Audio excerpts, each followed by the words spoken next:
Oui, dans quelques petites secondes, nous allons revenir sur la victoire de Liverpool face à Tottenham sur le score de 2-0. Nous parlerons aussi de la Gold Cup avec la Martinique.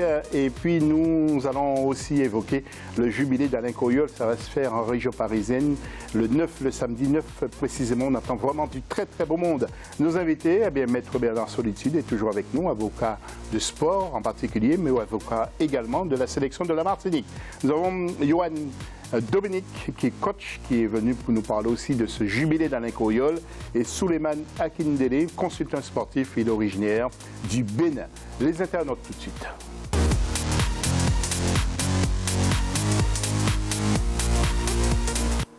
Alors, les favoris pour vous de la CAN, continuez à intervenir sur le Facebook Africa24 et le Twitter avec le hashtag Africa24. Le foot international tout de suite.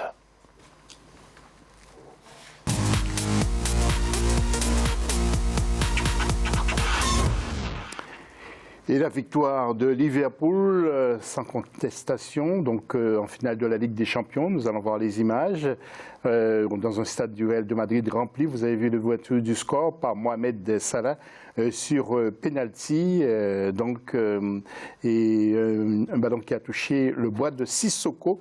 Et puis en deuxième mi-temps, eh bien, le deuxième but a été marqué par Divock Origi, qui est rentré.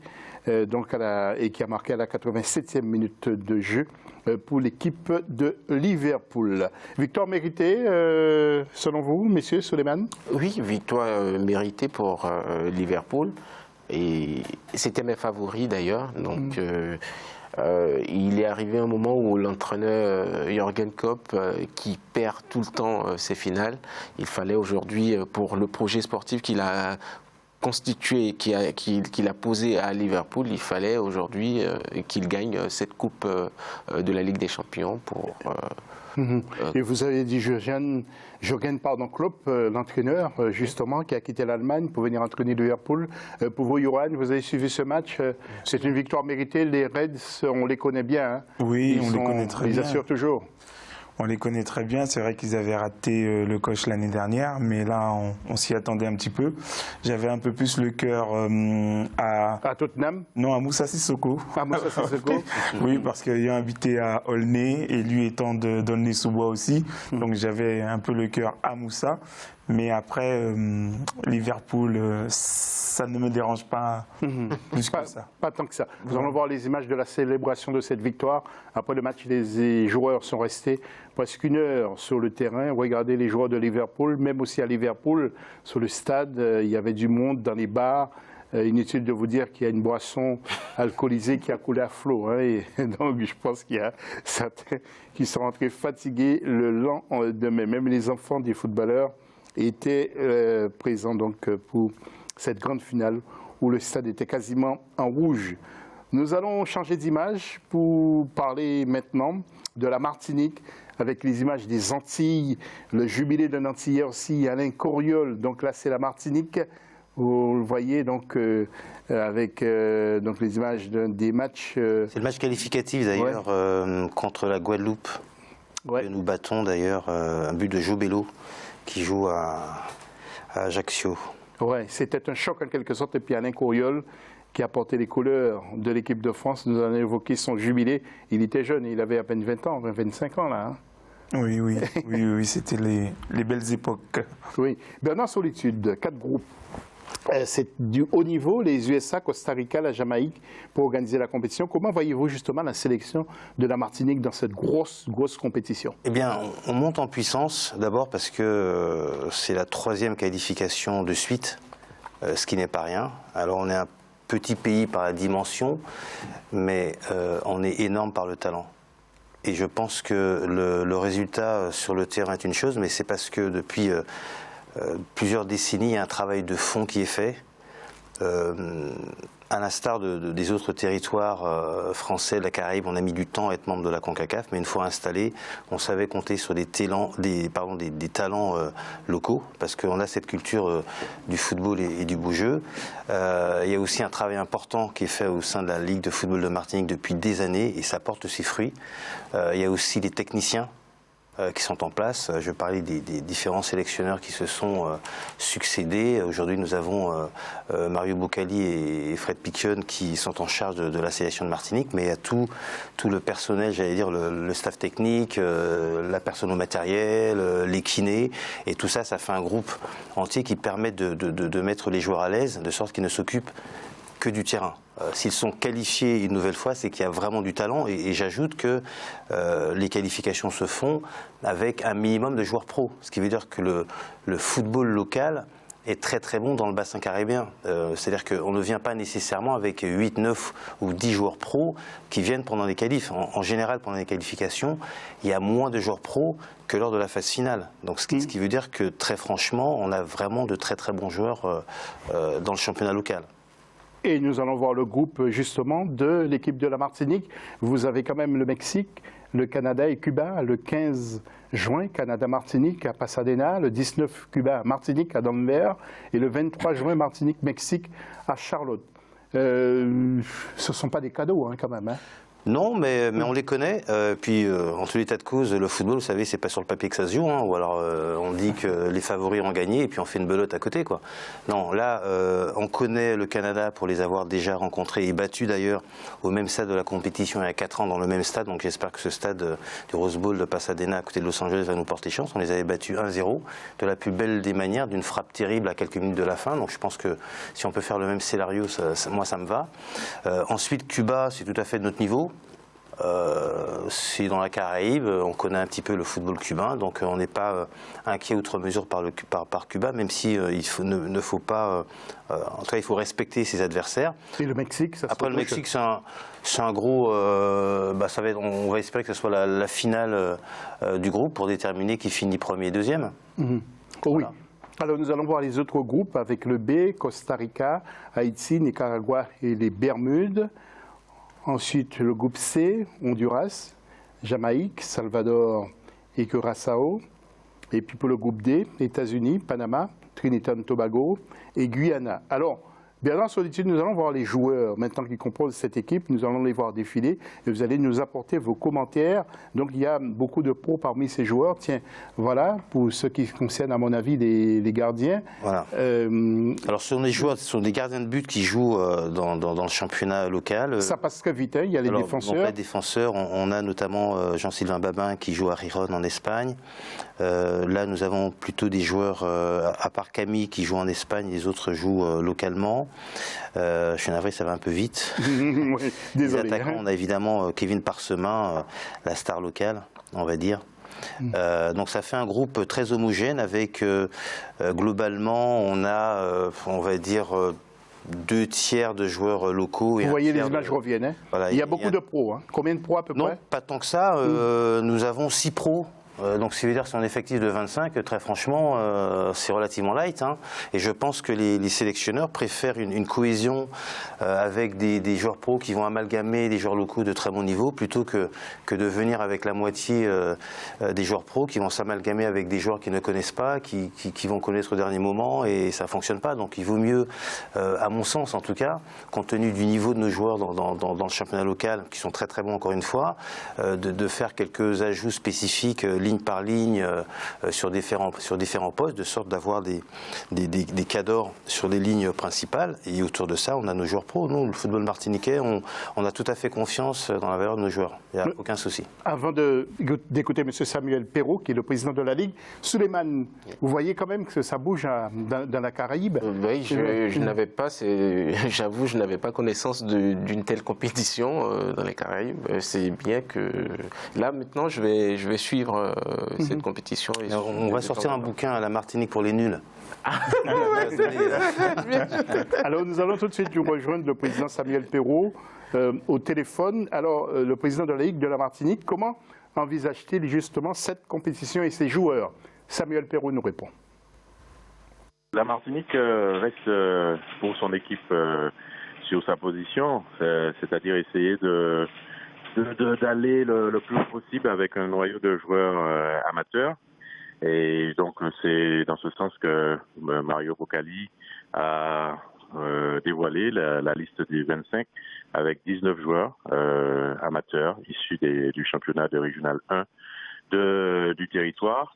Et puis 6 joueurs professionnels martiniquais qui évoluent un peu partout en Europe et ailleurs dans le monde, puisqu'on a également Jordi Delem qui vient du championnat MLS américain.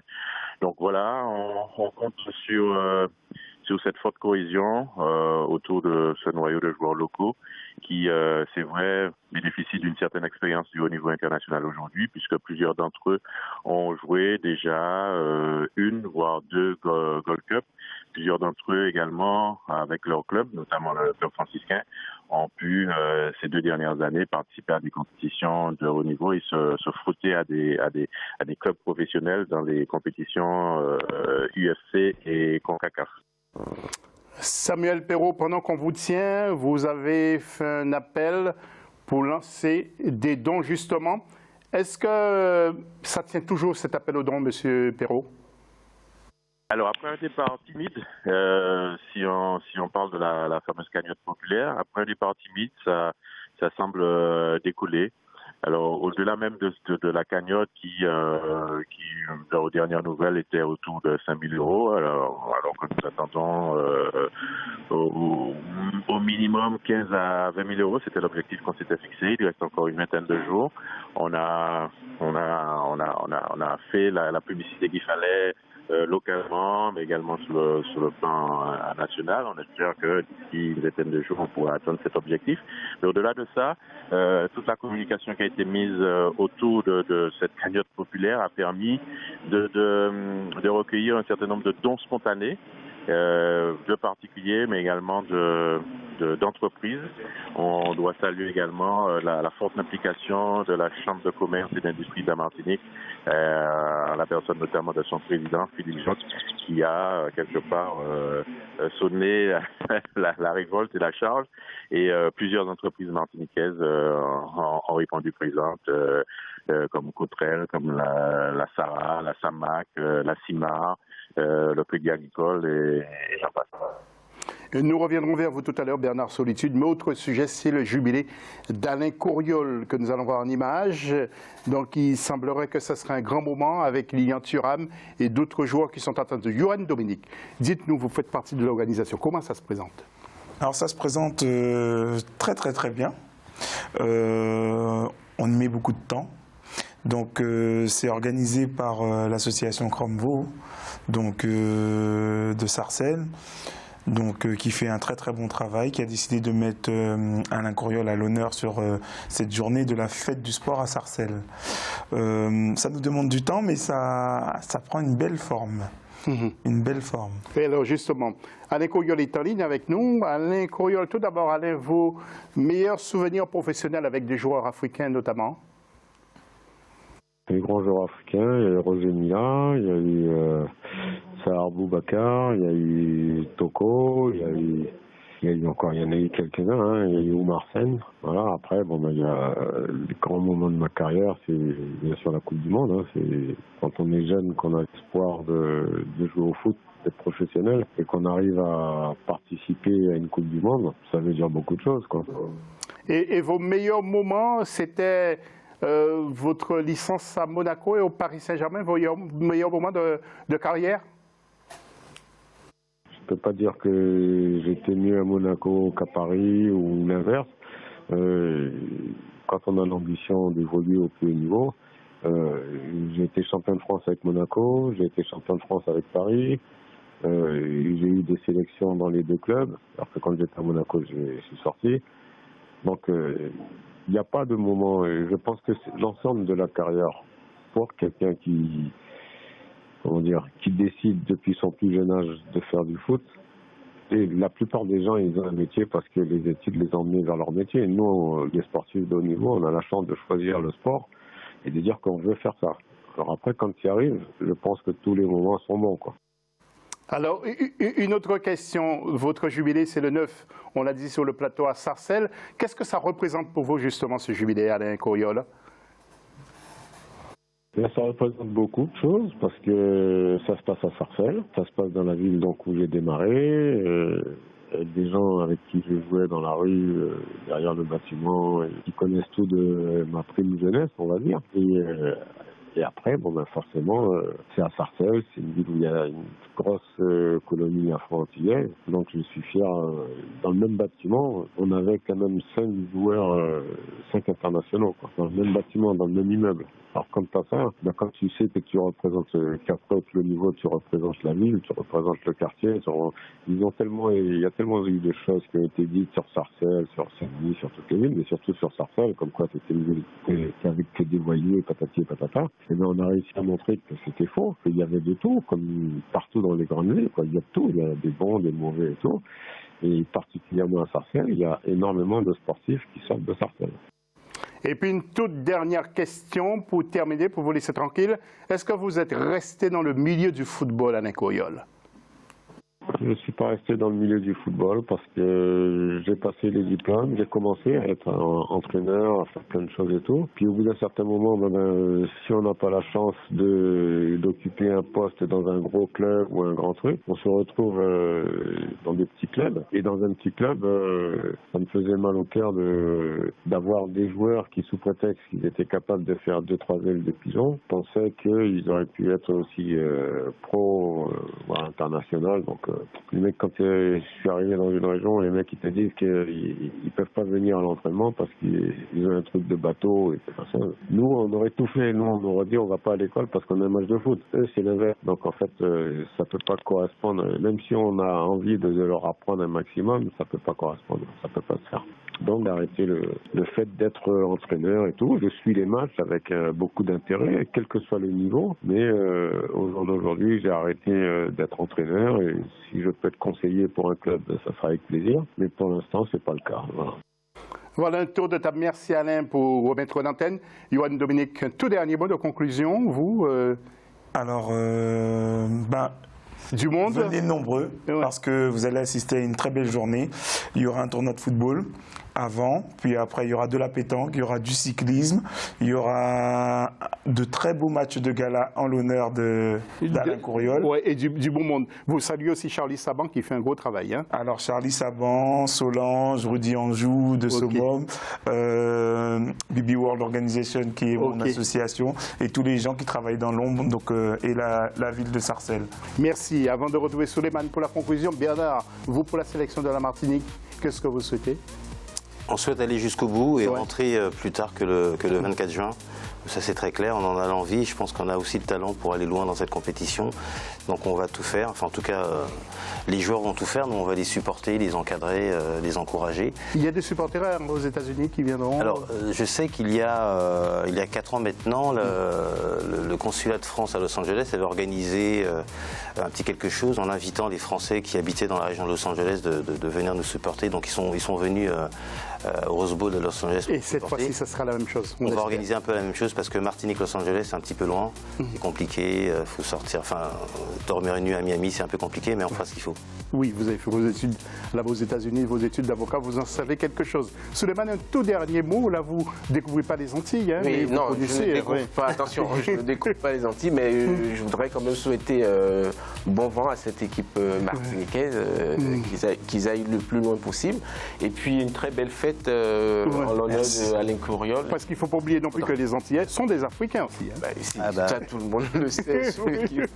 Et ceux qui n'ont pas encore compris n'ont rien saisi. Hein. C'est clair. C'est clair. Voilà. Merci beaucoup d'avoir suivi cette émission. On se retrouve bien entendu lundi prochain, même heure, même antenne, pour une nouvelle émission. Merci aux invités. Merci. À très vite. Salut.